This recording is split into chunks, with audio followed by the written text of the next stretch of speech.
Welcome back, folks. Chris and Sarah, the Zen Meathead podcast. As podcasting often does, you start to run into friends of friends and get introduced to other businesses. So today we have with us Nate and Jen DeTracy. Welcome, guys. Thank you. Yay. Thank you. Yeah, so we met through our mutual friends, Brian and Cecily. And just recently she started, we have another mutual friend who's working with us on the podcast. And she was like, hey, have you heard anything about the folks I'm working with right now? I was like, no, tell me more. So got tangled into your guys' social media, got to have a phone conversation with you. And it seems you're very on brand for us with health, fitness, wellness in general. Love it. So as always, we start with a quote. And Nate, I am stealing a quote right off of your Instagram. Success is on the other side of uncomfortable. And it's really, it's something that's rung true for us recently. We're doing our first little beta group. We've got some clients we're helping to get into better shape. And it's really funny to see where people struggle and where they stress and how easy they think it's going to happen. You know, it's like, hey, 2 weeks, 3 weeks, I'm not seeing any results. It's like, you spent 6 years ignoring your body and your diet. Like, like go figure. But I would love to hear just a little bit for the audience's sake. Either one of you could start a little bit about, you know, you're both now technically industry professionals in the fitness world. You both have competed professionally, correct? I've professionally, her nationally. Oh, wow. Okay. So we've got all of it covered. Yeah. Well, tell us a little bit about how that started out. How did you tell us, Jen? How did you end up here? Well, it's interesting you picked that quote because if you go to my Facebook today, I just did a little video about uncomfortable. And there's two different types of uncomfortable. There's icky uncomfortable, like I'm uncomfortable and it doesn't feel good and it's icky. And then there's the uncomfortable that you know, it's the uncomfortable that you need to grow. It's that I need to stretch myself and I need to be around the right people, because sometimes we avoid people because they're going to stretch us. Mm-hmm. And I was doing a mentor call with someone today, and she said, I said, I hope you know that you can always come to me. And she goes, I know that. Sometimes I don't, because I know that it's going to be uncomfortable. That's what she said. Yep. And she said, but she goes, but it's okay. It's okay because I know it's the kind of uncomfortable I need. It's not the icky uncomfortable. I was like, ooh. I am going to talk about that today. Yeah. Because there's two different kinds of uncomfortable. And, to get to where we are now, you have to. Success is both inconvenient and uncomfortable. Oh, howdy. Right? And so you have to. And I think that's something that we've practiced over time. I don't think it comes naturally to someone and you just snap your fingers and get it. But it's definitely something that over time that you learn. Is it uncomfortable? Is okay. It's not. Yeah.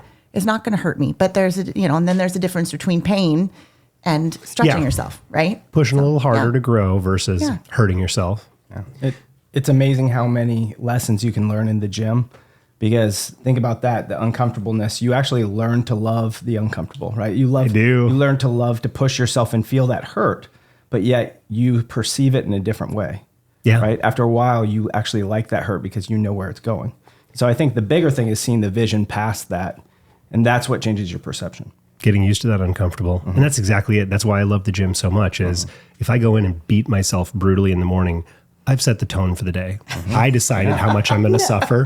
And the rest of the day is just... Let's take a step back, though. Hold on a minute. I'm about to get called out. The words that you're using are not really words that help invite people into this this journey of getting yourself in better shape. Beat yourself.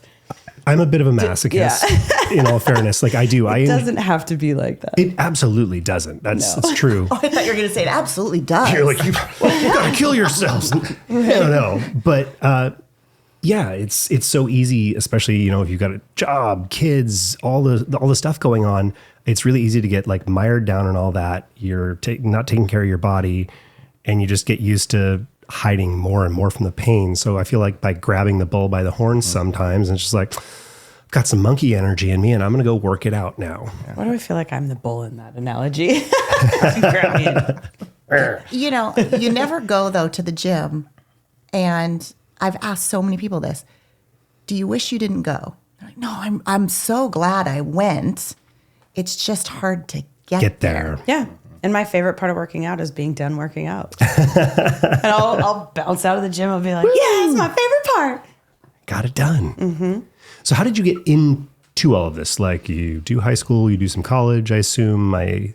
Tell me more. Okay, we'll go way back. All right. I probably have loved sports and athletics since I could walk, and played soccer growing up. Soccer was my absolute favorite sport. Ran track, played tennis, went skiing. I just loved baseball. Every weekend was a different baseball tournament. My dad was a softball player, and we did a lot of sports, and I loved it growing up. I actually did not go into a gym until I was about 18 years old. Oh, wow. I didn't go into a gym. I did in high school. I took a weight training class, like everybody does. But I was an athlete that it was just all sports for me, probably 7 days a week, sports. It's what I loved. I was a 3-sport athlete, and it's just what I love to do. So I think it kind of came natural to me. When it got challenging, I think was when life started to happen more, when you don't have as much free time, like you were talking about, when there's kids and there's jobs and there's all these things, and you notice things slipping a little bit as we get older. It was easy. It was easy when we were younger. Yeah. But as you get older, you find yourself letting that piece go. And what I love to talk to people a lot about is that self-care piece, because it makes everything in our life better. Yep.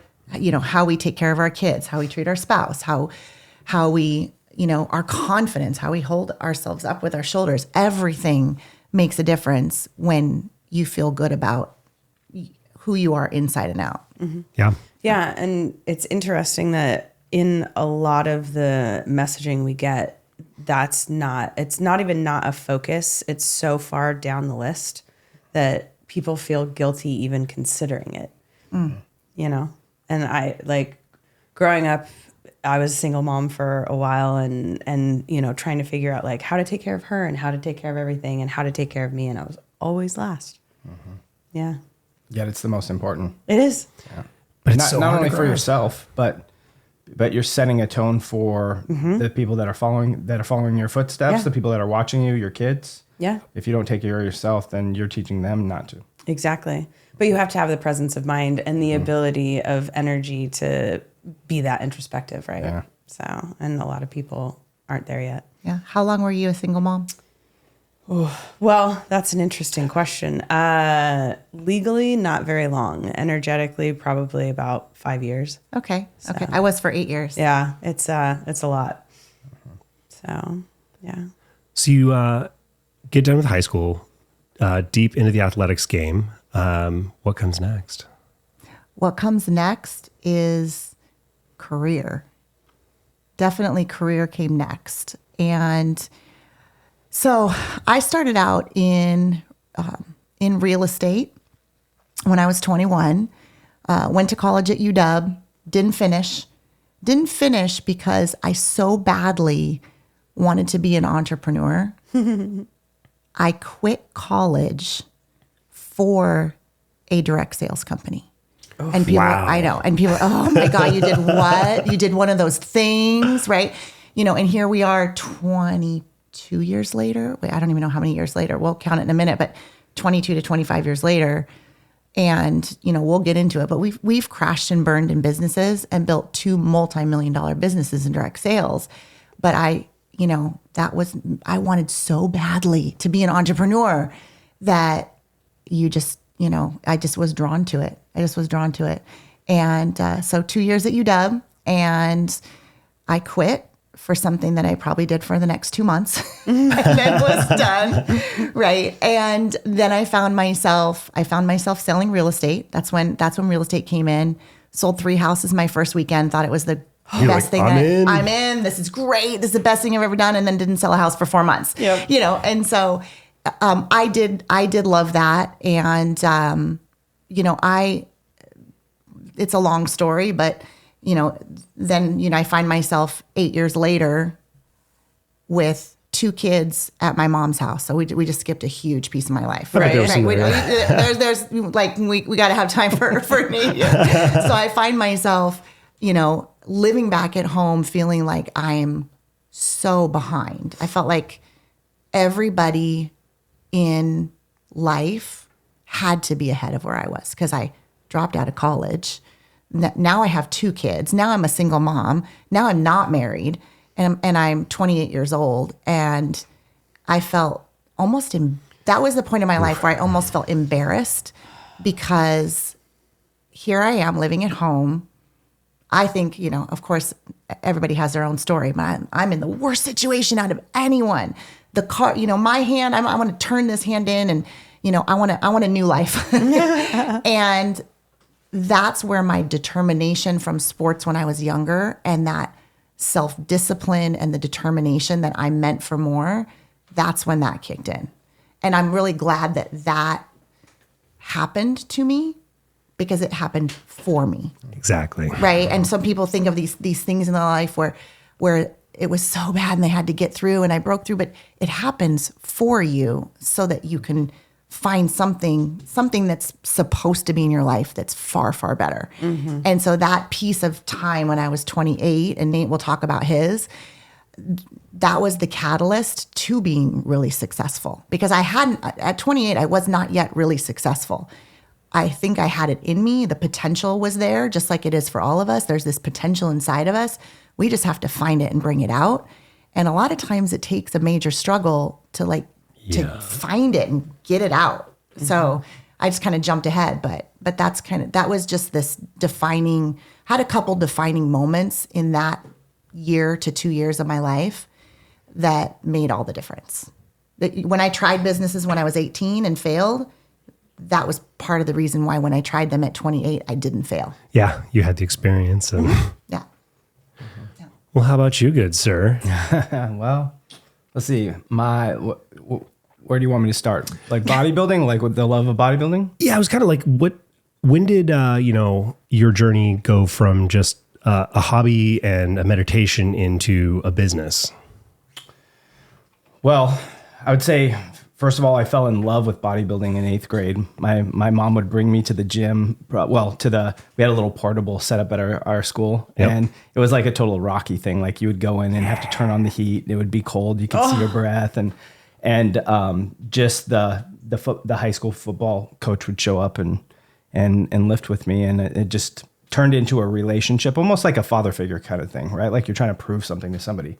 But as I started, getting out of high school and then into college, I always had that entrepreneurial mindset. Like I remember I talked to my friends into not going on our senior trip so that we could buy this, we were going to create a business called Sign of the Times. And so we bought all this old emulsion stuff. And I don't even think I've told you this. I've never heard this story ever. We had it in my parents' garage and it didn't work out, but I always had that drive to do something. And I always was in love with, how you sculpt your body, that type of thing. So I had dabbled in going to college. I went to junior college and I was trying to transfer to a major college, found out that the classes I took didn't transfer. And so kind of stepped back for a minute and said, what am I doing? And so I tried to find a different way in. And so I went through massage school because I knew I could study the anatomy, kinesiology, all that kind of stuff. And then I got into sports specific. And so I thought, this could turn into something where I work with professional teams and that kind of thing. And it'll kind of scratch that itch a little bit. And quickly found I was top of my class, like loved the schooling, but it was more who you knew than what you knew, And so about 2 years, I ended up working for a naturopathic doctor and traveling all over the United States. And I was 19 to, I think, 21 years old. And just to see all that stuff was really cool. But again, it wasn't what I signed up for. I was in a little box doing massage, doing pressure point therapy. And so ended up going back to school and went through American College of Sports Medicine and got my personal training degree. And just about that time, so I think I was 23 years old, 4 days before 9/11, my parents passed away in a car accident. So that's really where the story begins because at that point, I found myself as not having a lot of mentorship, a lot of leadership around me, quickly fell into drugs and alcohol and all that kind of stuff. And so happened to see this guy totally transform in the gym and asked him what he was doing. And he said, I signed up for a bodybuilding show and hired a nutritionist. And I just said, I want to do that. I'm doing that. Right. And so all those emotions from when I was a child, and we're I would say a lower middle class family as far as income coming in.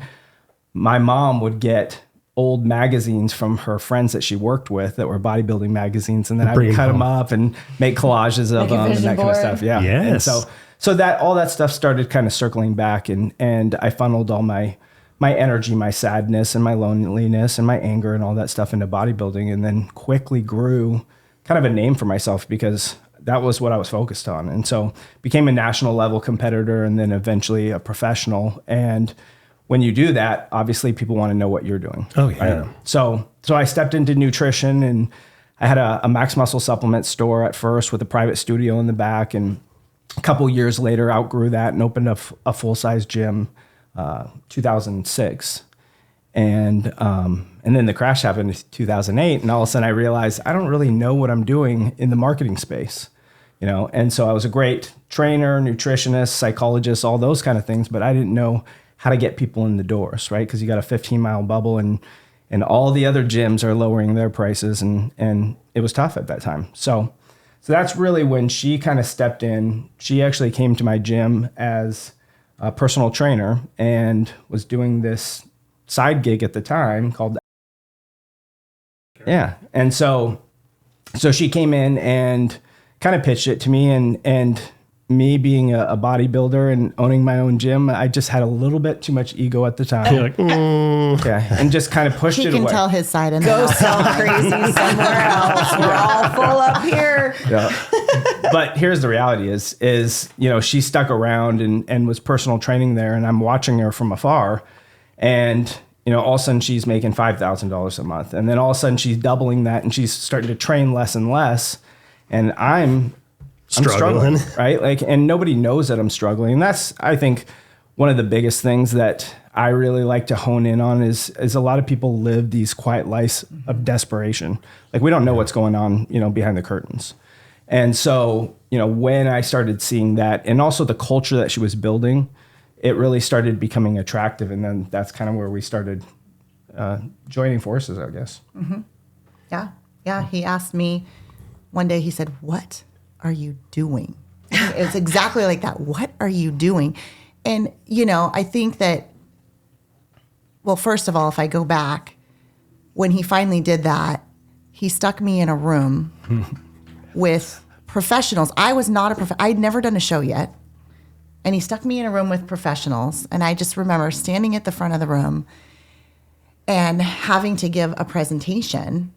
And they all have professionals with all egos. Oh my gosh! Yeah. They don't. Arms crossed. They don't want to listen to anything. They're just there to appease me at the time. Right. Their butts in seats. Yeah. Seat meat.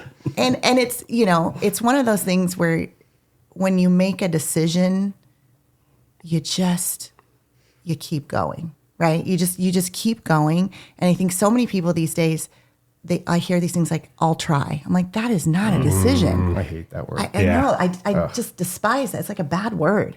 I'll try, or I think. Can't. I can't. I think. I don't know. Those kinds of things. I feel like. Yeah. All these things that disempower you from being able to break through. Because here's another thing that was on my mind yesterday, and I do these little videos when they come to me. It always comes to me when I'm running. Mm-hmm. And it was choose your hard, because life is hard. And it was hard to be broke. When I was a single mom and I was $70,000 in debt from a custody battle to get my kids, and I was broke and working 3 jobs, that was really freaking hard, right? And then I go work for other people, and they tell me when I can take vacation, and they tell me how much I'm worth, and they tell me, I'm like, that was hard. And then, when I went on my own and decided to become an entrepreneur and went into direct sales, and people, no, you're not going to make it there, or, good luck there. Even my mom, that was hard, right? But the rewards, you have to look at the reward of the hard. Everything in life is hard. So whatever you're looking at, when you break through, when you finally break through, is the reward what you want for your life? Is the reward going to design your life for you, for your family, and the people that you care about? Is it going to be better because you stuck it out and broke through? Being broke, Yeah. it wasn't. There's no. It sucks. It all the way sucks. around. There's no reward. There's no breakthrough there. And same thing with building. I call it building someone else's legacy. Either build someone else's or build your own. Yep. Design your life, or it's going to be designed for you. You choose your hard. And so when he put me in that room, even though I didn't know it at the time, I think I chose my hard. I was like, this is what I'm going to do. I don't care if they say yes or no, because I used to take it personally. For people who own your own business and people tell you no, the person with the most no's wins. That's the one that's going to succeed. And I just knew that it was okay. I didn't do anything wrong if people said no. Because in the beginning, I would take it personally. And then I go, you know what? If someone says no, that's okay. I feel sorry for them. I started to have this like, hey, I have the answer to the life that I want to live. I'm not going to let anybody else tell me that I don't. Yeah. And that was a lot of it. So yes, he kind of stuck me in front of the firing squad. Yeah. And then I would say it was about 6 months later, you asked me, what are you doing? And that was kind of when things changed. Yeah. Well, I'm curious what was happening. So obviously, you were working for Abdicare at that time as well. So you're doing supplements and all that kind of stuff through Abdicare. So probably selling that stuff to clients that you're working with. And now you're training a batch of clients at your gym. I'm hearing numbers when you start saying 5,000 and doubling in a month. We've talked about opening some type of wellness center, and it's really hard to make the numbers work. So what were you doing, Jen? How does that work? Because there was obviously more magic to it. Well, the first thing is it's not about a product, it's about a solution. Nobody cares if it's, this company, that company, ABC company. It doesn't matter. It matters that you're helping someone with a solution that they need in their life and that you're bringing them value. That's number one. So many people make it about a product and they're like, oh, this company has this product. I'm like, huh? Who cares? Right? It's do you need a good product that produces results? Yes. But how many companies have products that are amazing with great results? A lot of them. So hence you're like, well, then what's the difference? Because so many people fail in this industry, which gives it this name, right? But everybody has the same opportunity. So if everybody has the same opportunity, and I went to making, did that and then was making over $1 million a year, how come I could do if it's the same opportunity for everyone? So first of all, it wasn't about a product. It was I truly would diagnose before I prescribed to anyone, asking a bunch of questions and really helping people with what they needed. Right? What did they need and what did they care about? So that was number one. Number two is it's about leverage. There's only so much that one person can do, and there's only so much you can take on your shoulders before, think about walking up a hill. And if you're walking up a hill with your backpack, you're fine. But if you're walking up a hill and you tell 100 people that you'll take their backpack too, good luck getting to the top. And so it was, okay, I'm willing to wear your backpack for a certain period of time to teach you what I'm doing so you can do it too. But I'm not going to keep wearing your backpack. Now, if we hit a boulder going up the hill, if we hit this like big boulder that we can't get past, we're going to push it together. But we all need to wear our own backpack, right? And so how did I do that was everybody doing a little, not one person doing a lot, is creating a culture and an environment that was fun, that people felt important, whether they did a lot or a little. Some people do a little, that's okay. Some people do a lot, great. But it was a very inviting environment. There was no expectation that they had to do anything. and choosing the right people. I didn't just want everybody that was breathing. I wanted the right people to work with. Right. So that's what I was doing. And so leveraging time. Yeah. And when it really comes down to it, it's creating a culture that allows people to win, right? Like there's four basic pieces to building a good culture that duplicates. It's that you have to create a place where people feel like they belong, right? So that they feel important. And then there has to be people that they can follow where you create systems, right? And then they discover their gifts, right? So that they can start to become who they are and they start to flourish, and then they serve and they give back. And it becomes this, like she said, it's a compounding effort. And so, self-fulfilling cycle. Yeah. And so that's, it comes down to casting vision to get people on board first, right? And then you have to have a vision that's big enough that is going, I call them A players. She doesn't like A players. I call them head coaches. Yeah. But you want people that they already have some influence, right? They have some leadership skills. They're hard workers, which sometimes is hard to find, right? And you want to do life with them because you're trying to build that culture that can duplicate. So once you start to do that, then it becomes easy because then you create the systems and they plug people into the systems and it becomes a machine where they're marketing it and you don't even have to market it anymore. That's freaking brilliant. Interesting. Okay. I'm welcome to my ADD head. I'm just going to jump I know, on right? I'm like, we went from professional bodybuilding to business to yeah. Well, and the terminology that comes to mind, and I don't know if Advocare is part of this, but I'll just say it, multi-level marketing. Mm-hmm. Is that what? They used to be. Okay. We have a story. We have a story for that. Yeah, we have a story for that because we definitely are not promoting that company. No. We are not sponsored today. Like, we are not sponsoring that company. No, but the idea that, that concept of business growth is also similar to kind of the grassroots movement type of business growth where, you use the people to then spread the word. And so, 100%. I mean, that's really at the core of that is let me utilize your resources to help make your business bigger so that you can make everybody else's business bigger. And it's one of the best systems out there to create wealth. Like there's more millionaires made in the direct sales industry than any others out there.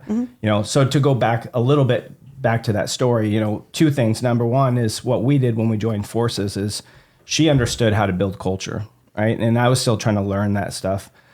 I knew how to do nutritional programs and workouts and all that stuff. And so what we started doing is creating turnkey programs that people could step into.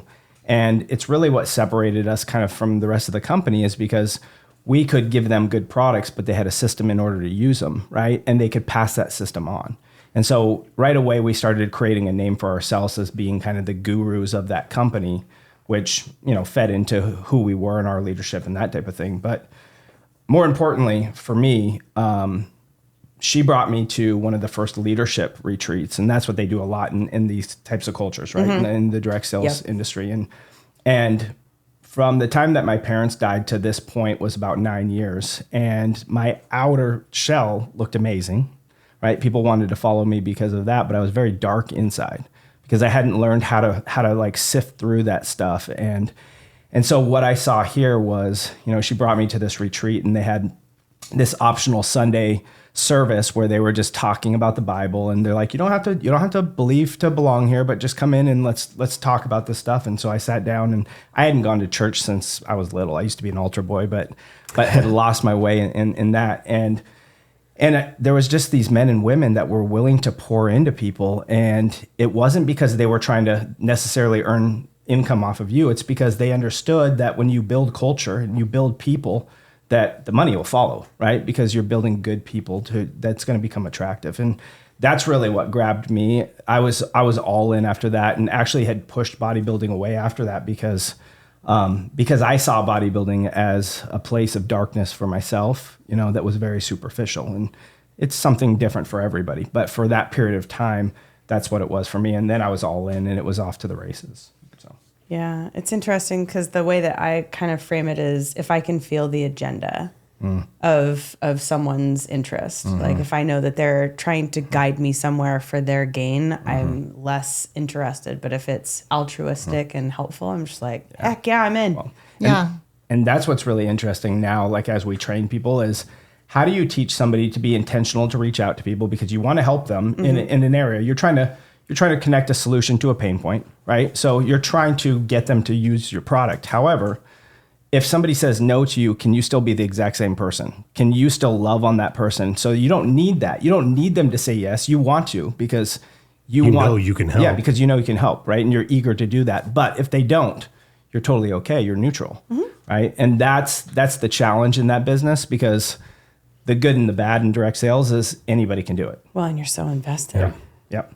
Yeah. And so that's. Yeah. Well, and I like to talk about it like a mountain range. You know, we keep saying direct sales, you're like multi-level marketing, right? And it's interesting because when you think of a mountain range, there's big mountains and there's small mountains, right? If everybody has the same opportunity, like I was talking about earlier, they have the choice to build a big mountain or a small mountain. It's totally up to them. But the range, like there's some people that don't build a very big mountain, but then they find someone who does, and they make more money than that person. So I kind of like wipes out this it wipes it out because people that get started far after someone else are making a lot more money. And I could probably give you 100 examples of that, you know, within our organization.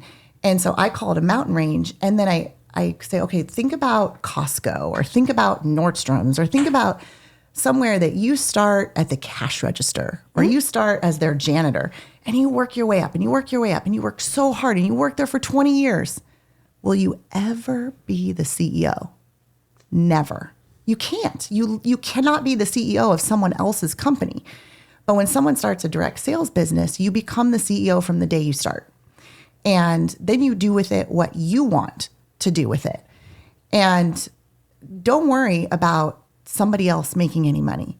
Because when I started my first business, there were already people making over $1 million a year. Now, I could have said, everything that I do is just going to help them make more money. Or I could say, you know what? You did it. Why can't I? If it's the same opportunity. So my mindset was just, okay, you showed me that if they weren't making that, then I would have been like, well, nobody's made it, so I don't know. But since there were people making great money, I said, you know what? I'm going to go do it too. Yeah. And I was, you know, it's possible. And so there's so many different perspectives and ways to think about something. Yeah. Because we think it's the best way for the ordinary person to become extraordinary in their life. Yeah. Yeah. Well, and that reframing is so powerful. Like when you're able to take something that is a pain point, like you said, and flip it on its head. It's as easy as I used to be upset about how, like, if people put the toilet paper on the roll wrong, right? Which, you know, we can have a long discussion about wrong way, right way, beards and mullets, whatever. But I also used to get super frustrated because I would go into the bathroom inordinate number of times and there's like half of a square left on the toilet paper roll and I'll be like, oh, and it would make me so mad.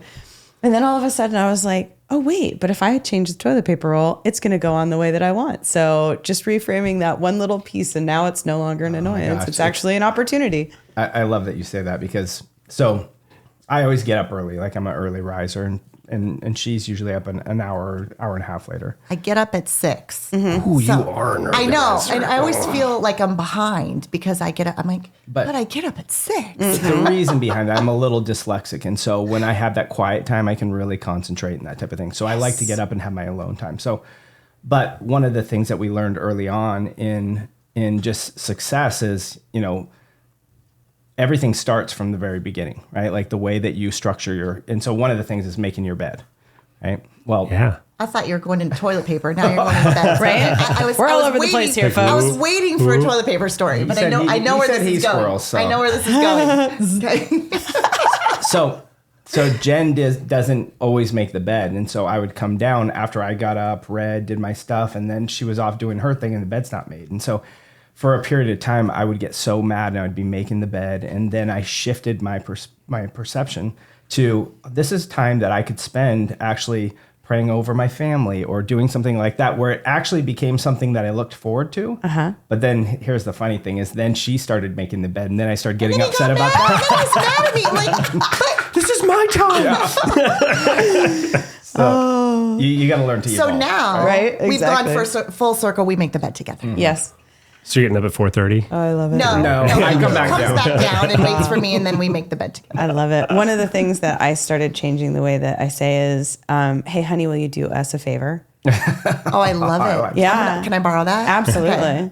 Yeah, because I was like, you know what? You're not doing me a favor. You're doing us a favor. I like that. Yeah. Well, it's interesting. We've kind of hit on something that I think is two things really that are just super important. One that we've discovered, community. Oh my goodness. I knew it was important, but I had no idea, like, especially when you've got a group of folks working together, everybody has down days, some people are struggling with diet, some people are struggling with getting to the gym, whatever it is, having that cheerleading system, people checking in with you like, hey, how you doing? How can I help you out? Like really helps keep the fuel burning.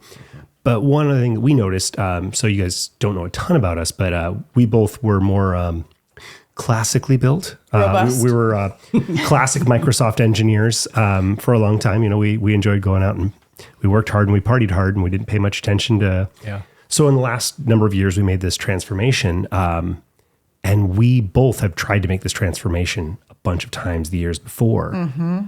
The second we started it together, Total game changer. Yep. magic happened. Yeah. It's so hard. So often I'll be talking with people like, oh, I want to clean up my eating. I want to do this. I want to do that. I'm like, well, have you talked to your wife, to your person, to your whatever? Like, oh yeah, they're not into it. They're not interested. And it's like, man, suddenly you're making separate meals and special meals for you. And you can only do that for so long. Yep. Right? It breaks down. Well, and there's resentment. Like there's always, so much. And that's the worst thing. It's not the time or any of that. It's you walking around while you're doing stuff being like, She'd be on a diet and I'd be like coming home from the bar, stopping at McDonald's to get a Big Mac, it's just, yeah. Well, and there are two parts to that, right? Like there's one part which is you can be supportive while not being in the mix. Yes. And that should be in those types of situations, the bare minimum, like do no harm, Hippocratic type of methodology. But then the next step is when you're adding to my success and I'm adding to yours. And that creates that upward spiral of just like almost its own momentum. compounding magic. Yes. Yeah. Accountability, partnership, teamwork, and letting the world know what you want. It doesn't have, we were talking about it has, for you two, it was doing it with each other. Mm-hmm. For some people, maybe they don't have a spouse or maybe their spouse isn't there yet. Mm-hmm. That doesn't mean they can't. Nope. But that does mean that they're going to have to find another place for that accountability in that community. Because if they don't, then we all get in our own head, right? We get in our own head. And I was talking, we did a leadership meeting last night with the team. And I said, raise your hand. We're all on Zoom. Raise your hand if you ever feel like you've gotten in your own head. And everyone's like this. I said, I got a text message from someone yesterday, and you can't see the whole message till you click on it. And it said, I hate to bother you, but. Oof. And I immediately, my mind went to what's wrong. Yeah. And I realized why does something have to be wrong? I am in my head right now. Or somebody will do a text message. I'm like, why did they put an exclamation mark instead of a period? Are they mad at me? And you read it because you're in your head. Mm-hmm. And when we attempt things on our own, I know a client will fail when they say, I'm just going to try this just by myself. And then after it starts working, I'll let everybody know what I'm doing. Yep. No. Yeah. Exact opposite. I'm going to try is what I just heard. Yeah, I'm going to try. And then as soon as I start doing, not just with nutrition, business, nutrition, everything, I'm not going to tell anyone what I'm doing yet. Mm-hmm. I'm like, oh boy, there's the recipe for failure. We just set it up before we even got started. Yep. Right. And so, if you're listening, whatever it is that you want to do, go seek the accountability, go seek the team, tell people. And even if you're scared, like tell them what you're scared of, but you're doing it. Yeah. Right. Because your odds just skyrocketed. Well, and the second that you say out loud to somebody else that has your best interest at heart, this is what I want, like all of a sudden you've just shot that out into the ether, and now they're thinking about it, you're thinking about it, you've said it out loud, and you're just like, all right, it's the compounding interest. Yeah. One of my biggest success tricks these days, I used to be that guy who was like, I'm going to do it on the down low and then let people know once I have success. And now, like, the more scared I am of something, the more publicly I announce what I'm about to do. Yep. Well, the other thing is you're the sum of the 5 people you hang around, right? Like we've all heard that. And the reality is... I'm sorry, honey. I've got these two to help, so it's going to be okay. You have to start weeding the garden from the people that are going in a direction that you don't want, right? If you want to move in a direction, because you're always going to go back to whatever is the norm amongst the group, right? And so... Or the comfortable. We talked about uncomfortable at the beginning. Yeah. And so it doesn't matter if you're talking about nutrition or you're talking about business or whatever it is, family, you have to start to surround yourself with the people that you think have fruit so that you move towards the actions that they present. Yeah. Right? And that's one of the hardest things is sometimes letting go of people that just aren't moving in the direction you want to be. It was a really hard transition. The number of times that we'd, take a break from drinking or start to really clean up our eating, you go to social events and people look at you like you're a pariah. Yeah. They're almost shaming you. Yes. Because it's so normal in their lifestyle that, you're the outcast. And now we're the weird ones because we were always part of that lifestyle and we're starting to pull away like, hey, I don't like where this road goes. Well, and that's another really good point. A lot of people, they go, I'm going to change. I'm going to do something new, but I'm not going to take off anything off my plate of the old. Yeah. And again, if you're listening and that's you have to take something off to put something on. You have to. And, just in your guys' case, going into that old environment, that's the most challenging thing. You can seek and find the new, right? People seek out, okay, I'm going to go to yoga. There's a new environment, or I'm going to do this bar class, but they're still going out and drinking every Friday and Saturday night. And I don't understand why I'm not getting results. I put in this new thing, but I didn't take out something. Mm-hmm. I think that was a fairly shocking realization for me along this journey as well. I've always been a gym rat. I've always been attracted to going to the gym. But I also have just historically ate and drank like a complete and utter asshole. Yeah. So, like gym rat, barfly. Yeah, exactly. How does a gym rat and a barfly You either eat to work out or work out to eat. Right. And I did. That was... And as we all know, in your 20s, you're a lot more resilient. Like I could eat McDonald's a whole bunch and work out 2 hours a day and still look okay. Now, I think everybody in the room is in their 40s somewhere. That doesn't work anymore. But realizing that the holistic approach, just, eating better or getting intentional about your nutrition is great. Adding some strength training in is great. It's this arc, and I'm starting to find there's just more and more later on. It's getting into the emotional stuff, your own baggage, how that stuff is holding you back, how you occur in the community. Like there's so much more to it than just like, hey, I'm going to sign up for sorry guys.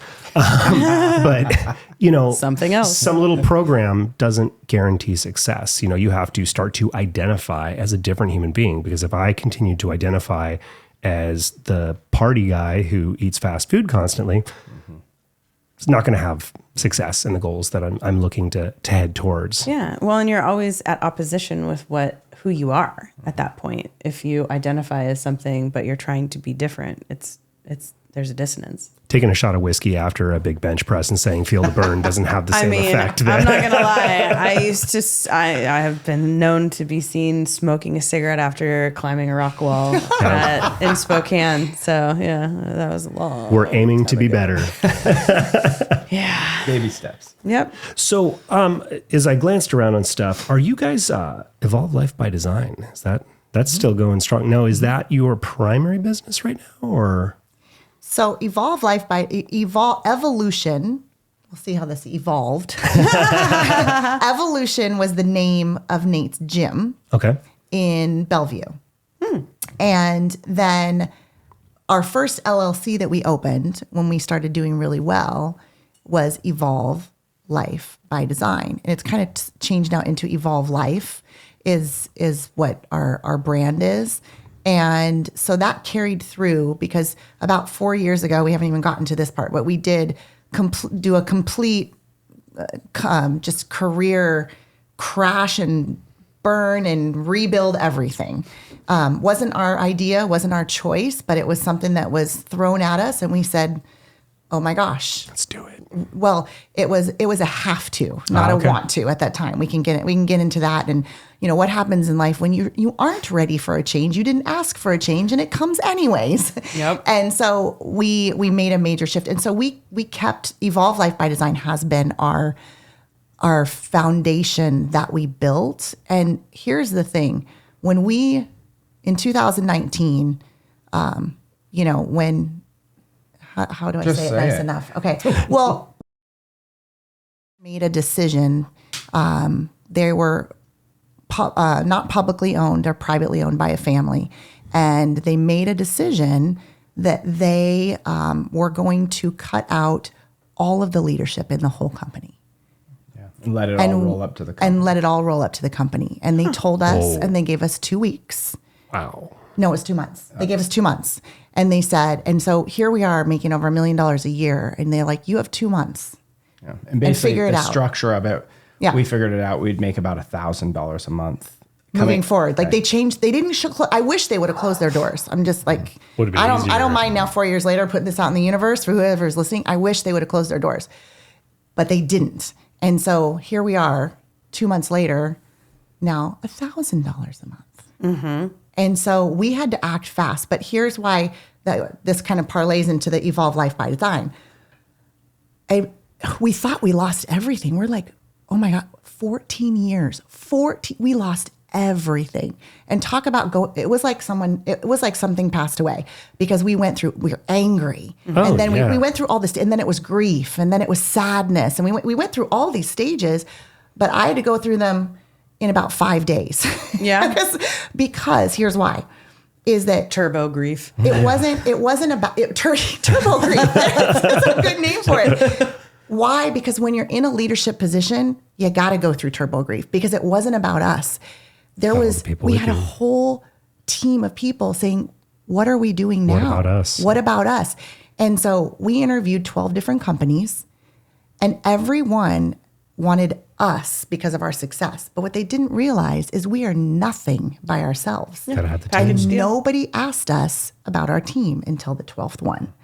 And obviously that's where we ended, we can get into that, but that's where we ended up because he said, I'm so sorry this happened to you guys. How's your team? How's everybody doing? I know this has got to be a real shock to people. And we watched friends lose their houses, not be able to send their kids to college. We watched people just still to this day have, post-traumatic stress disorder from losing everything. We've watched all this happen. And so, what we realized is you didn't lose everything because when you build a foundation of trust and friendship and loyalty between people, it doesn't matter where you go or what you do. Yep. Right. Yep. And so that was another huge defining moment for us. It was a hard couple of months in that transition because we also had kids in college and we had a house and a mortgage and, all these things that it just came crashing down around us. And so the interesting part about it is it happened the year before COVID. It was like our COVID happened a year before COVID when, when everybody's losing their jobs and all these things it was like we got it a year before everybody. And then we got, so anyways, but that's kind of, so yes, we have Evolve Life by Design. What it helped us realize too is you can't prepare for tragedy. Right. And so luckily for me, I had already gone through, a big thing with my parents dying.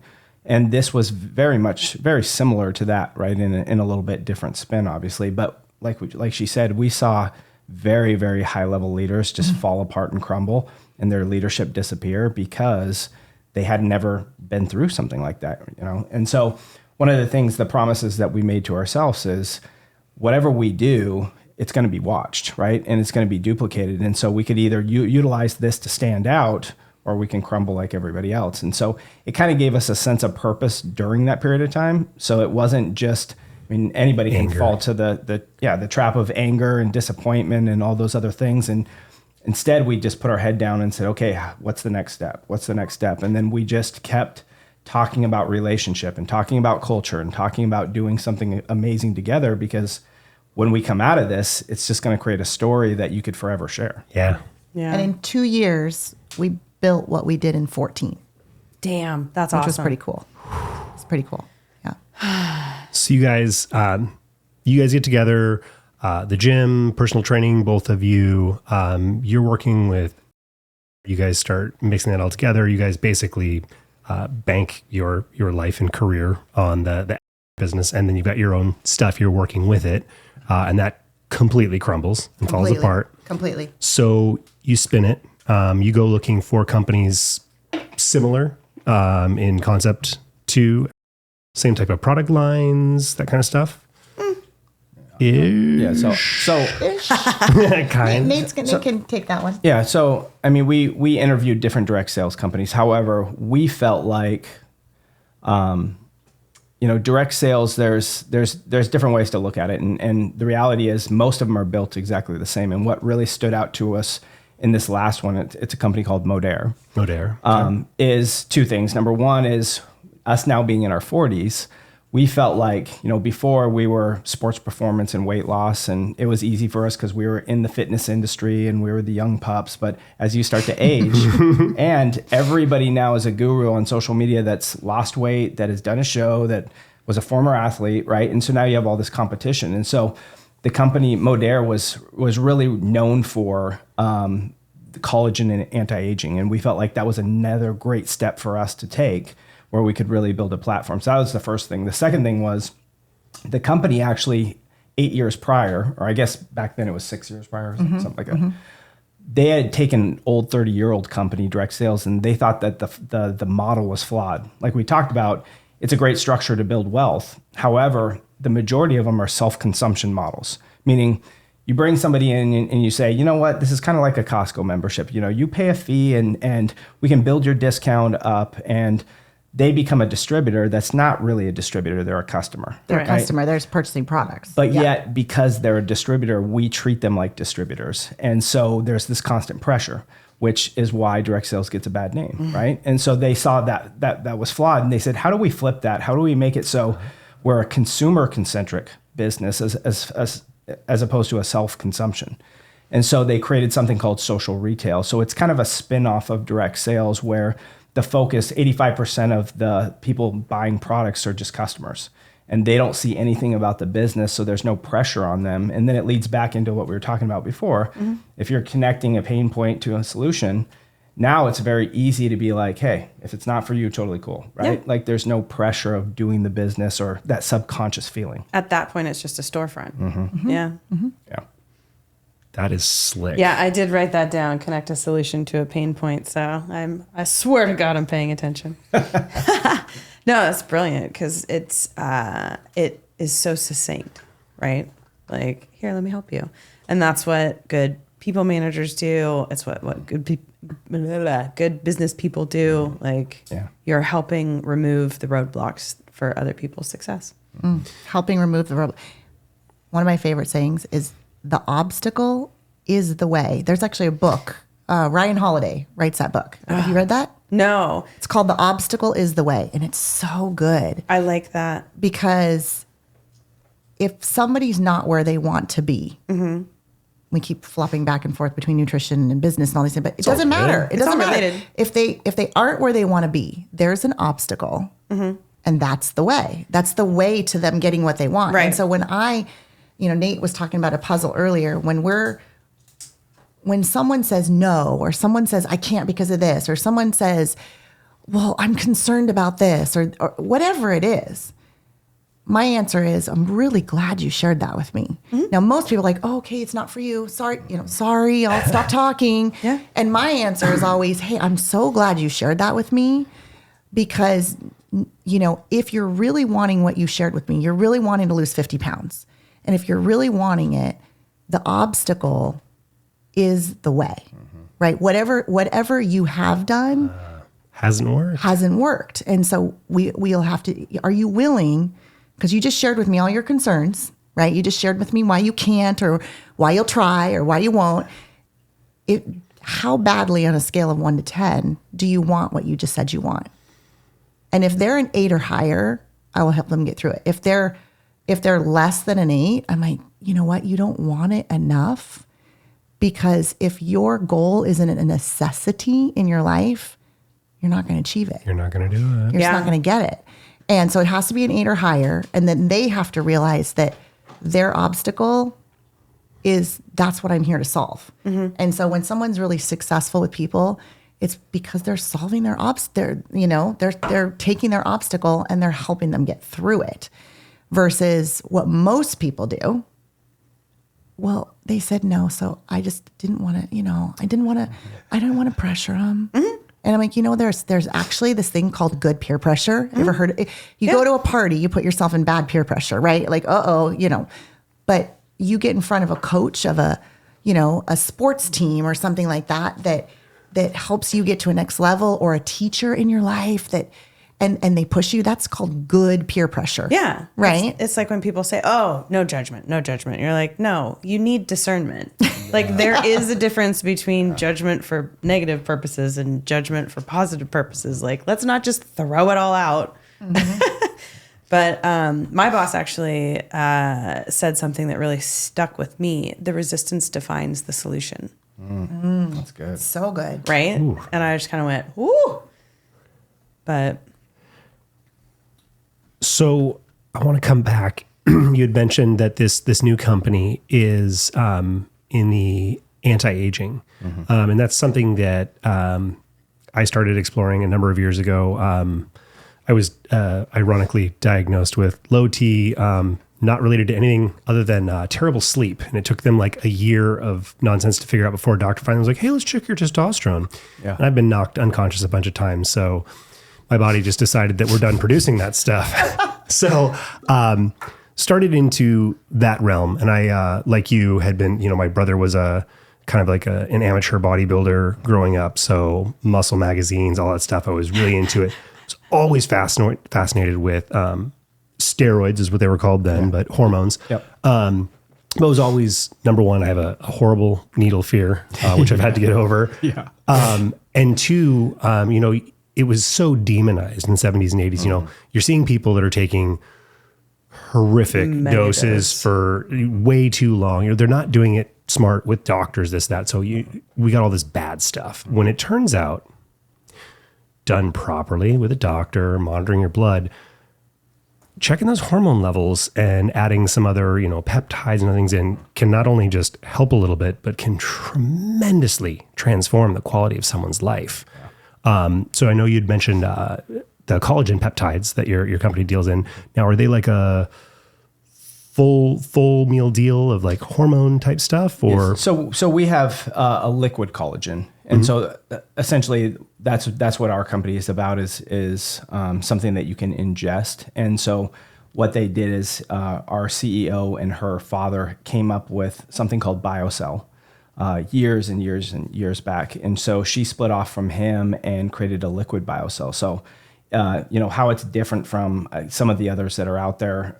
Number one is that it perfectly mirrors that of our own genetic makeup. So it's a type 2 collagen, which helps with your connective tissue, your joints, and you supplement that. But because the body recognizes it, the body actually starts to produce type 1, 2, and 3. So it actually helps your body to triggers to, And so then we start to see, not only in functional, but we start to see in the beauty side as far as like your skin elasticity, your wrinkles, hair, nails, like those types of things too. So what it's allowed us to do is really sit on both sides of that. We can do the athletic side, and jumping back into our previous company and prior to that, I was a supplement junkie and took a bunch of steroids and all that stuff, right? And I got to a point when I hit around probably 38 to 40 where my knees and shoulders were just shot. And I had to start to work out completely different, and everything I was taking, our previous company had a collagen product and nothing was helping. And so when we had stepped into this, it was about, I think it was 3 weeks in, we were actually traveling to go visit kind of different pockets of our team to really kind of get them on board with this. And, usually when I traveled, because I'd be dehydrated, I couldn't work out because my joints would hurt so bad. And 3 weeks in, all of a sudden I'm like, man, my back's not hurting anymore. And then a couple weeks later, I'm realizing I can actually start to do like air squats without having to warm up for a half an hour. And then it just progressed and got better and better.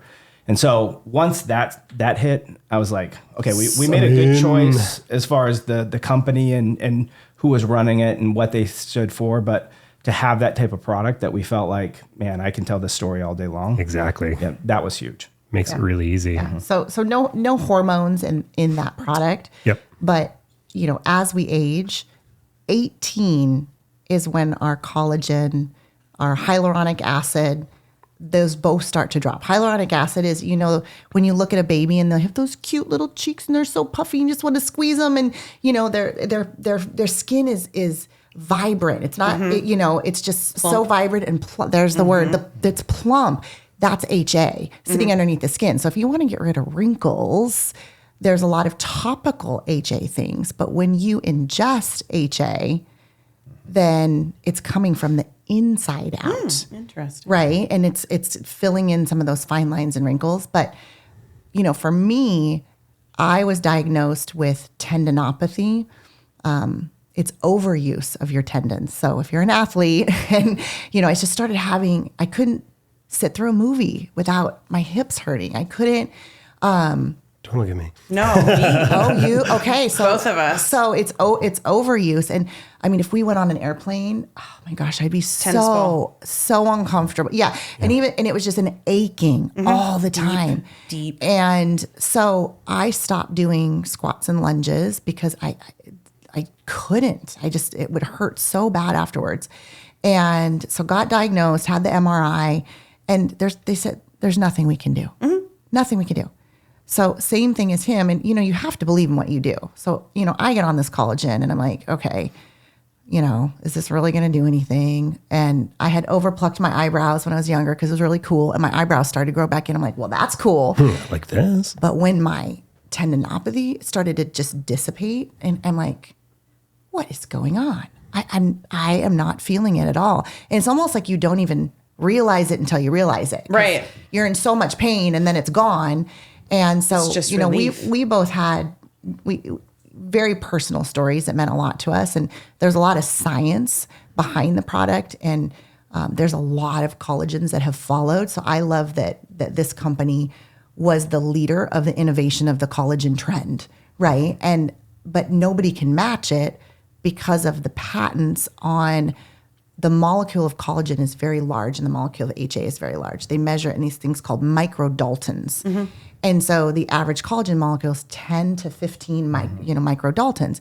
It's like trying to shove a garbage can lid through a chain link fence. Yep. It's not getting in. So when people take a lot of these collagens that they get, and they're taking, you need this many grams and this many, it's like they're just taking protein. Just go drink a protein shake. Yeah. Right? You're not getting it into the joints and the tendons and the connective, the articular cartilage that actually needs it. It's not getting in there, right? It's just like you're having some more protein.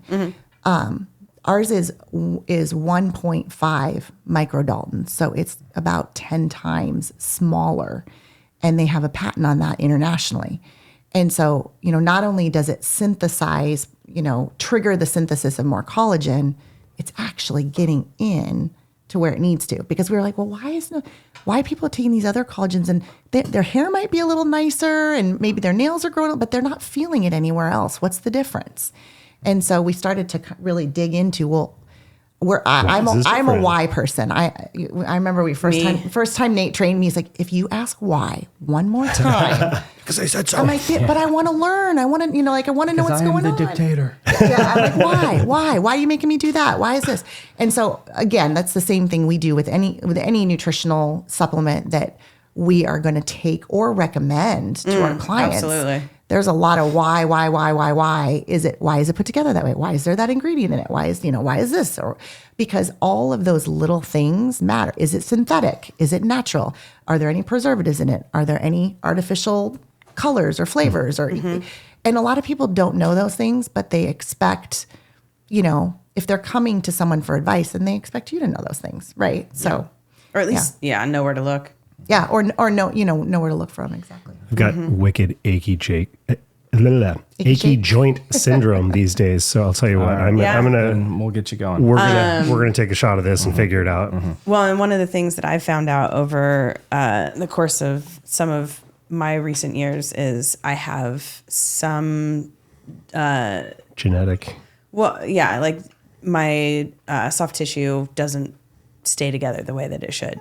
So Is there a name for it, or I haven't gotten a diagnosis, but I also have the heart condition that goes with it. So I have a sneaking suspicion that it's that. But yeah, like blown out my knees. I just had my 4th knee surgery, 3rd ACL replacement. Like I've got all kinds of stuff. We just did PRP recently in both of our hips, and We'll have to look it up because it was on the genetic testing. I would love to see. yeah. I know which allele it is. I'd have to look at it, but It was one of those like almost 23andMe type things. You send it through a different thing, and they give you this whole report based on things that are going to cause problems for you, Prone most to likely in soft tissue genetic. damage. We've heard of this. We've heard of this. Prometheus. Doing it. Yeah. Prometheus, yeah. It was funny. So when we started this little program a few months ago that we're running people through, I'm going back and going through all my old DEXA scans and paperwork and tracking the stuff that I had done over the years. And I finally look at the massive report, which I never, of course, looked at because my doctor ran me through most of it. But the very first page of it is like, hey, here's some stuff you ought to know. And it was one of the things they mentioned was like, with your specific body chemistry, high intensity interval training is going to be the most successful way for you to get fit. Ironically, I hadn't read that yet, but I had started working out with her personal trainer. And they were doing HIIT style workouts. I've always been a classic bodybuilder, lots of rest in between, heavy weights, low reps. And all of a sudden, my body is just freaking transforming. I'm like, wow. And then I come across this, I'm like, oh, well, maybe if I read the introductory page, Yeah. He's the guy that's like standing there, like filing his nails. In between sets, yeah. Yeah, and I'm like, get to it. As long as you get off the machine to do the nail filing. Yes. Oh my gosh. Oh, that drives me. Maybe we can talk gym etiquette for everyone for a minute. Oh my gosh. The sitting on the machine. Well, so I have on their cell phone. Oh. I have a friend now that he doesn't ask how many sets do you have left. He's like, how many texts do you have left? Oh my. So I've started using it. It's awesome. They're like, what? That That's is hilarious. absolutely infuriating. I will say that is the one nice thing. Well, it's not one of the one nice things because I've got to pimp the pro club always. You don't see a lot of that in there, actually. You had to get the pro club. Oh, I had didn't to. you? Because we never worked there, so you had to get it in. Oh yeah. We had to call them out somehow. These folks are not pro club folks. What? I know. We almost didn't let him come. But yeah, there are definitely the people who more upstairs than downstairs. Like you can't really get away with it in the weight room too much. But yeah, sitting at those, machines, just like. Let me know when you're done with your live video there so I can get my set in. You're like, did you just need a comfortable place to sit? Well, I wanted to, again, ADD, shiny squirrel thing for me. Going through some of your stuff earlier today as well, there was some stuff about you wandering through the grocery store, teaching people how to eat. And this is something that we've spent a lot of time and research on, and we've gotten a whole lot better about. And here you come out of left field, and I'm watching what you're doing. I'm like, oh, yeah, no, I got caught. The basil was the specific thing. We use a lot of these products like garlic as an example. It's so easy to squirt it out of the. Yeah. Oh no, this has Right? got the flakes. But Okay. yeah. Oh, But and but you it didn't had- look at the back. It had oil in it. And you're like, wait a minute. I thought this was just like thought it was chopped up. just dried. Yeah. Damn it. It's amazing to me seeing, there's eating better. Like, cool, get aware of your macros and eat a better macro balance for your body. Great. That will do a lot for a lot of people. And then there's quote unquote eating healthy, where you're starting to really start to recognize the quality of those macros and using them intentionally. And as we've started to cook more for ourselves, not eating at restaurants as much, being intentional, like looking at some of the packages and like, yeah. Well, like I said, I was surprised to get caught by that one. So like, thank you. That was great. But like, look, she jumped Garlic up. paste. She jumped up to the fridge. She's like, oh no. Like, Damn it. what would your guys' advice be? The clientele that I'm interested in working with, one is big tech, just because, we both spent 20 plus years. We understand sitting at a desk and what it can do to your body. As well as I would like older like 40 to 60-year-old men who I'd like to, monkey with their hormones and get them eating cleaner. But for new clients coming in who maybe, they haven't spent a lot of time in the gym, they haven't known much, they learned the food pyramid in school, like kill me now, it's just horrible. Eat bread. Eat bread. Eat tons of processed carbohydrates. Yeah. And much fat. Cereal. And a dab of protein. Boop, you're done. I'm finding it a challenge. It's easy to grab one piece to work with somebody. Somebody comes in and says, hey, I think I need to clean up my eating. Cool. You can work with that. Hey, I want to get a good workout regimen going.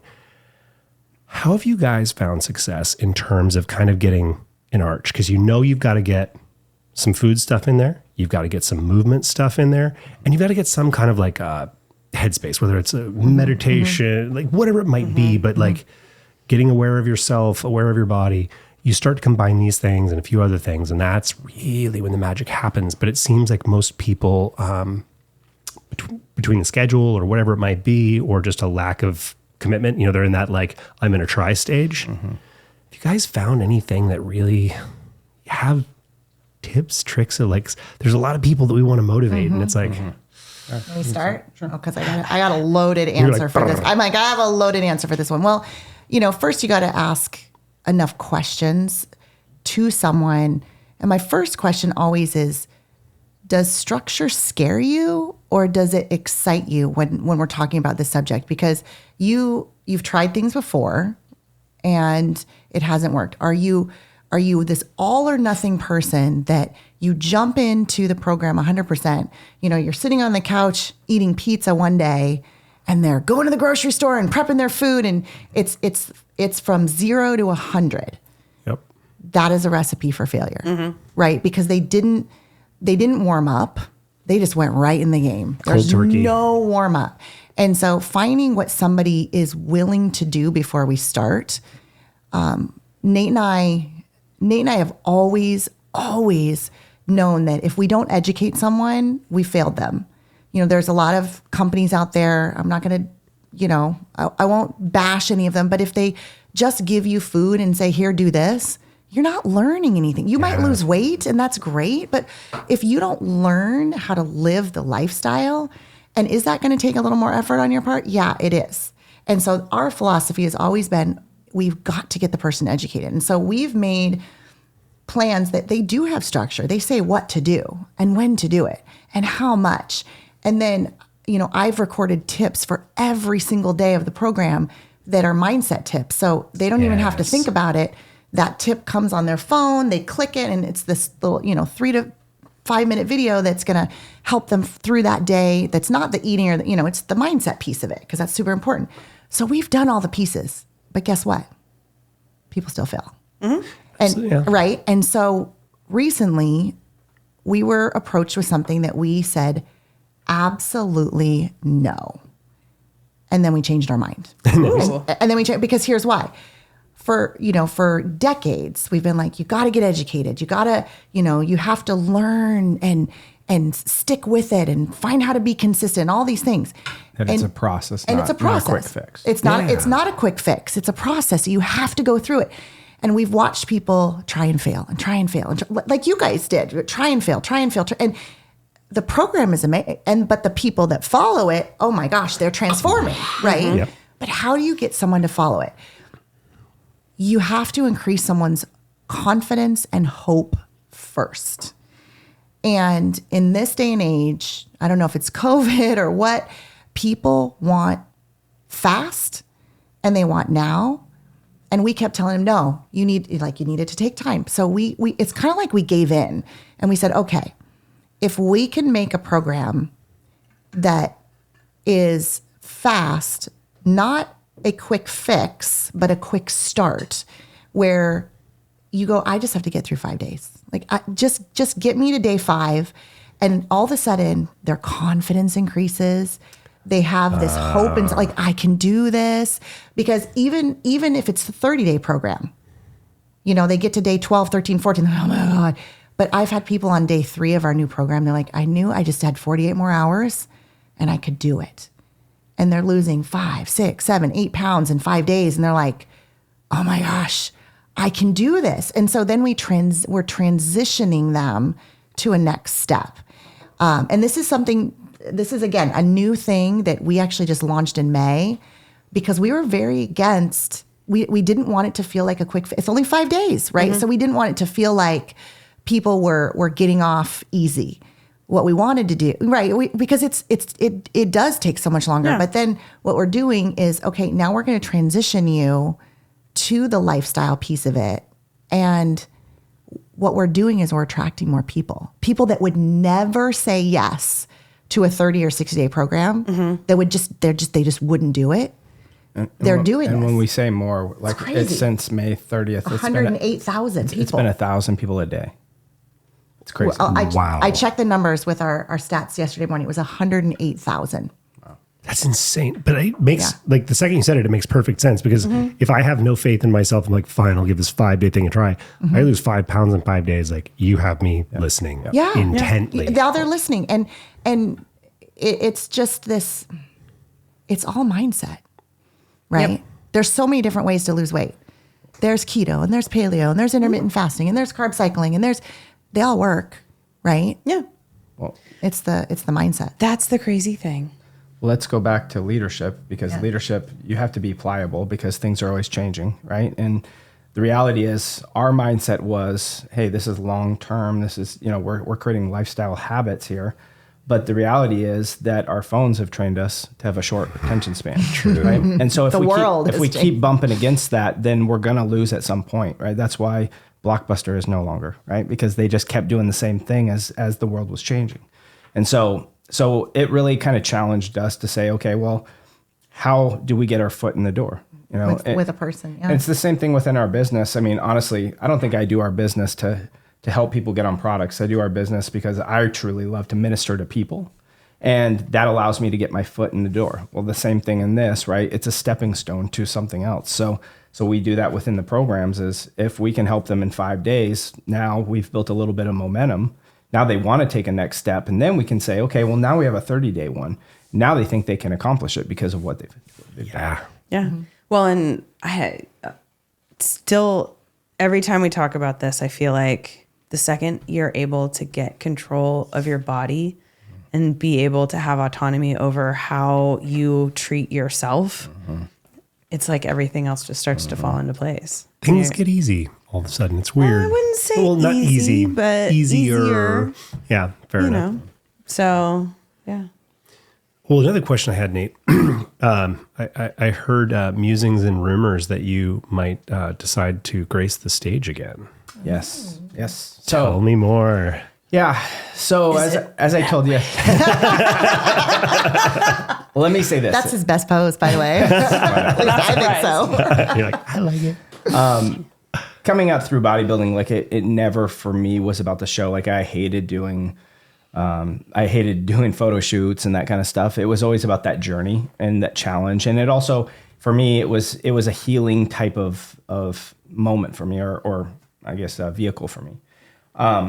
But I needed to step out of that. When we stepped into the time, I knew that I needed more of that because we had afterwards got married. I had to become a good dad. I had to become a good husband. I had to become a good leader, all those things that I had to let go of, which bodybuilding is a very me sport, right? Especially if you're at the level that I was at. And so I had to put that on the back burner, even though it still was a piece of me, right? And so I've spent the last, that was 2012, I guess, was the last time I actually competed. New York was 2012. Yeah. The New York so Pro. Since then, have not even thought about it. And just recently, I don't know, it was one night she was out. I think you were traveling or something. And all of a sudden I just got this little itch that I was like, you know what? I think I could step back into this industry that doesn't have a lot of leadership, that is a very me sport, that if you really take the whole of that, the fitness world, the bodybuilding, all that, it's how do I cut somebody else down to make myself look better? And if I could step back in as a leader and bring some wisdom, from the leadership and the relationship side, then I think I could make an impact in that world. And so it's been interesting because I did this pre-diet. Like I hired somebody and said, okay, I want to take this serious. I want to be accountable to somebody else, even though I know nutrition. That's brilliant. I never thought about that. Good. And especially like when you get to the end, like you can talk yourself into anything when you're really, so I knew I needed that. But so we did a 10-week cut down. Usually you do 16. So I was about 5 weeks out and just wanted to see if I still had it, if I still looked the part. And I felt pretty comfortable with where I was. And so during that period of time, I was going to different gyms and just kind of hitting up old people that used to be my rivals that now own gyms or they're managing gyms or whatever. And it was so amazing now that all of our egos have come down, how they were so interested in knowing what I was doing and us talking about life and relationship and all the things that really fill me up. And I was like, man, I think there's something here that, I was talking to my pastor about it and he's like, dude, that is redemption. That's like you exiting something because it's not healthy for you in the season, but then coming back around and making a difference within that. Right. And so he said it could become a beautiful story. So that's my plan is I have a year to prep. I'm going to start to do social media stuff and start to kind of tease that and get people on board. I'm already recruiting. So I have a best friend that she was a 14-time Miss Olympian and she puts on a show next June. And is she calling it the same name? Is it still? It's the Tangi Johnson Classic. The Tangi Johnson Classic. Yep. Yes. And so she's paying extra to have a pro class. And so now I'm kind of the person that's going out there trying to find all the old pros that used to compete from this area. And then some of the major shows, some of the people that were that good, but maybe didn't make it to that place. And I'm trying to pull them all in together. And I'm going to do a men's event the day after as well. And so it's going to be really cool. Very awesome. I love it. One other thing I wanted to ask about. So I don't know that we're going to get to talk about it, but you guys have potentially something new you're cooking on that's coming down the road. Yeah, I don't know if I'm ready to talk about that yet. All right. We'll leave that a secret. We'll have another. I was going to say, are you going to come back and talk to us about it when it's time? Yeah. We'll get the big reveal. Yeah. Woo! I'm so curious. Yeah. Something I'm very excited about that I think fits, where I've been, who I am, and again, I love to be an educator. And I think when we educate, we allow people to make better decisions, and it fits in that realm where some things are misunderstood, and I think that I can bring some light to it. I love it. I'm excited to see what it is. Nice. Well, I don't know if you guys got other things you want to talk on, or because I can honestly, these types of conversations, I can just sit and I know we can talk all night. Talk all day. I was telling Nate I was going to listen to some of your podcasts before we came, and I'm a runner, so I always you get the time. Yeah, I put on the headphones and I get the physical activity at the same time I'm getting the mental feed. And, I was listening to some of your podcasts. I'm like, oh, well, good thing that they have long podcasts because we can talk forever. We're here to help you get that run in. Especially with two of us at one time.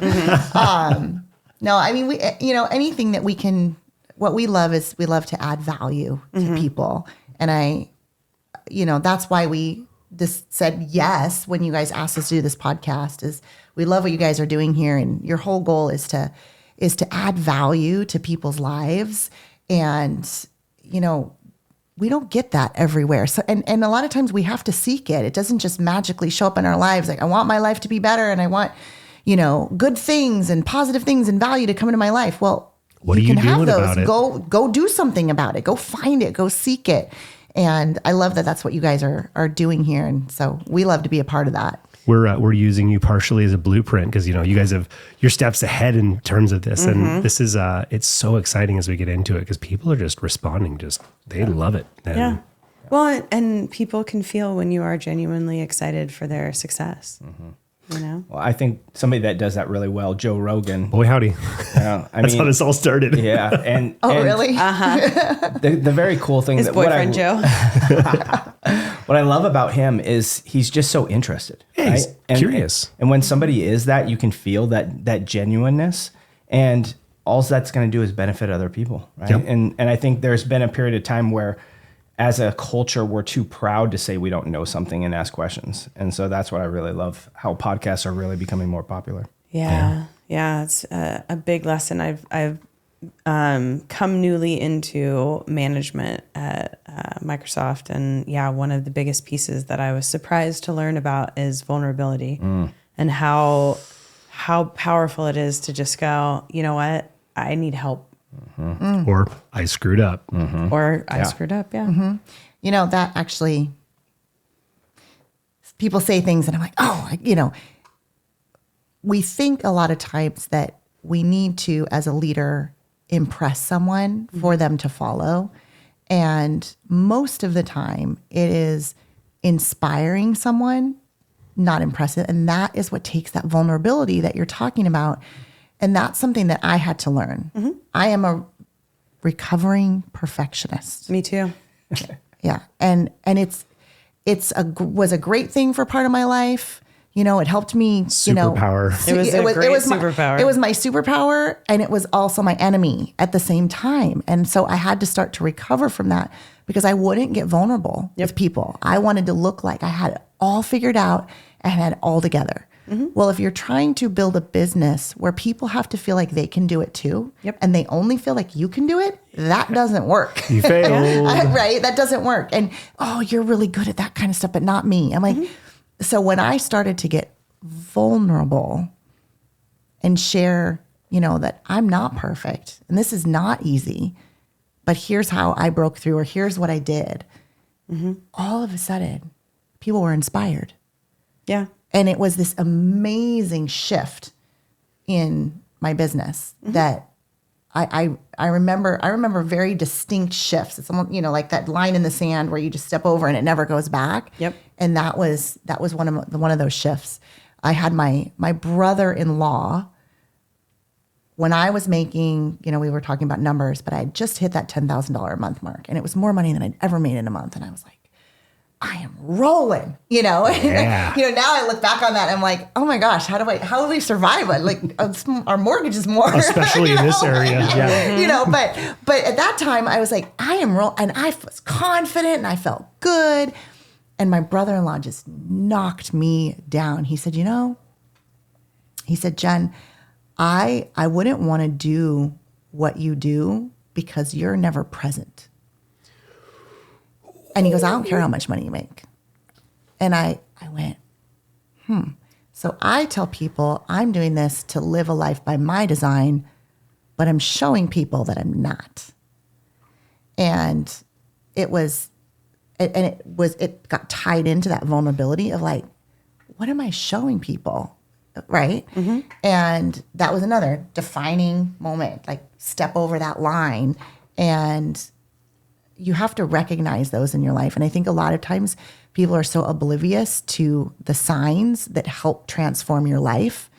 And if you're looking for those signs, or sometimes I don't even know if I knew it was a sign at the time, but I looked back and I was like, oh my gosh, remember that moment? That changed how I did things. Yep. Because it hurt. Yeah.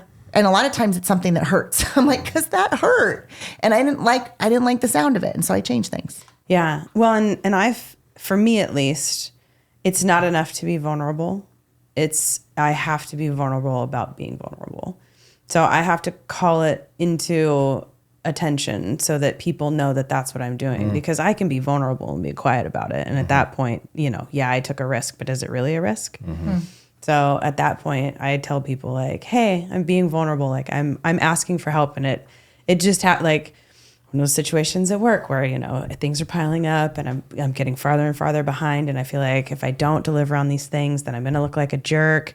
But I'm like, I got to do it. I got to do it. I got to do it. And then all of a sudden I went, I have brilliant people who work not only with me, but for me. And I can just say, hey, this is my list. Is there anything on here that you're willing to help me with? Because I could really use some help right now. And they were just like, absolutely. Like, give me this, give me that, give me that, give me that. And I was just like, it's amazing that vulnerability actually is paired with strength. You have to have strength in order to say, absolutely, I need your help, or I need to tell you how I feel. Yeah. And a lot of people think of it as weakness. Yeah. I was just going to say, especially in the men's work world, vulnerability is not a word that most men, at least of our age or older, would associate with strength at all. Oh. Yeah. One of my favorite things is actually to tell guys that I love them.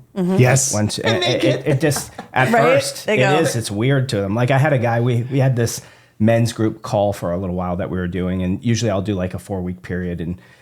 And one of the other leaders pulled me aside afterwards and he's like, hey, can you stop saying that at the end? Because it makes them uncomfortable. No. And I was like, Nope. No, dude. This is the culture I'm building. Like, Yeah. I'm not going to stop saying If that. you're uncomfortable. And he's actually the only one that didn't show up on the next one. Everybody else, like, just magnet to it because he was so worried. Yeah. You know? So That's funny. yeah. Well, I think we're going to have to circle back with you guys because there's just so much stuff that I want to talk with both of you about. Keep us posted, obviously, as this business stuff develops. And we want to, we'll check in with you guys before we actually run this through production to make sure that we get all of your websites, your bios, anything that you want to share with folks. And thank you again. Appreciate you guys. Yes. Thanks Thank you for so having much. us. This is Here and sharing with awesome. us. Especially on a Friday night. We did good. Woo! Yeah. We could always go check out that place you guys were talking about earlier. You guys mentioned it. I'm like, might have to go. Which place?